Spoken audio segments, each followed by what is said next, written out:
Esta na que estou é a portada da Casa Vella do Pescado, a casa do meu pai.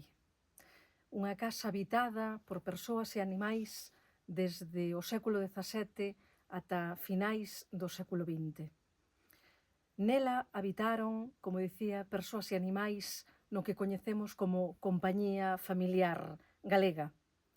Agora ben, quen sostiveron a vida de cada día foron as mulleres dos subalternos, as nosas mulleres humildes, pobres e humildes como a poesía, un ben prezado e necesario que concentra toda a beleza e toda a música do mundo.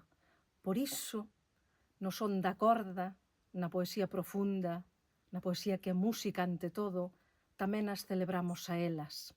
A poesía é pobre e a poesía inmensa ao mesmo tempo, porque contén toda a beleza.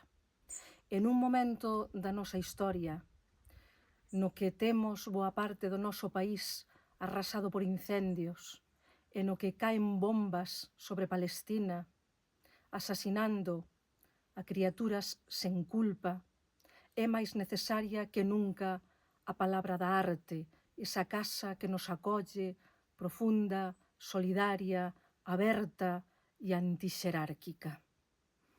A poesía e a música que nun comezo na súa orixe foron exactamente o mesmo, un ritmo de visión e unha casa de liberdade.